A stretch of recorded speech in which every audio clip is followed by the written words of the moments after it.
course, it's a topic that can be controversial. There are questions of the impact economically, the impact on the community. It was very important that there was a ton of background information showing why it was important, and I think that that made a very big influence on the community and the legislature to push this forward. Probably one of the arguments I heard quite a bit was, if you're old enough to go in the service, then, why can't you smoke a cigarette?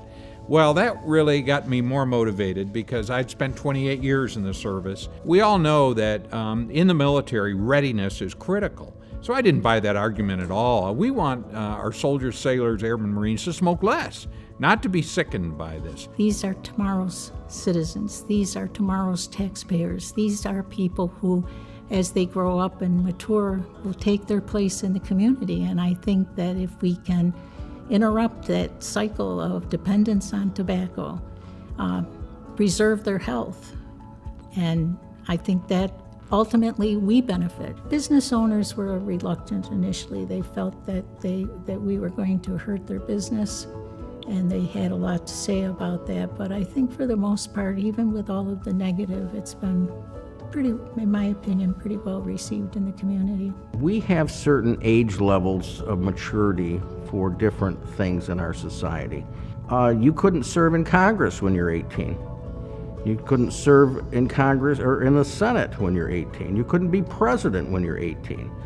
Because our society says there's a certain higher level of maturity sometimes that is needed for people as they're going through their lifespan before they can do certain things.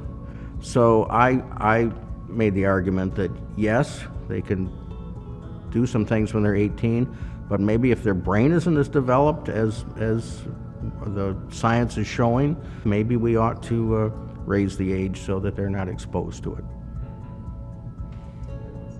I would say no feedback since it's been implemented in the negative way.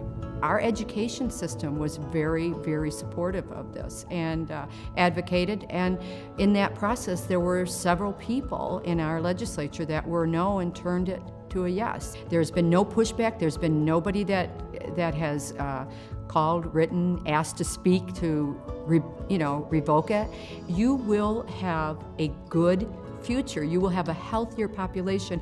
And for us, the long term was, we ultimately save financial gain. Among the senior classes in high school and over in SUNY Fredonia, they said it's about time. So I was then convinced we needed to take it to the legislature. We raised the age to 21. We've done something about addiction. And most importantly, we have a community now with a healthier future. They'll live longer, better lives. The impact of tobacco consumption is lifelong. And when someone starts before 19, the likelihood of them smoking for the rest of their lives is significantly higher.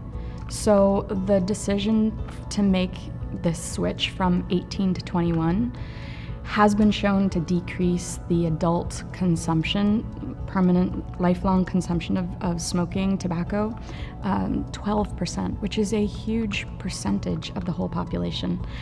And the impact economically and health-wise and quality of life for those individuals for the rest of their lives is so profound that I can't imagine not doing it.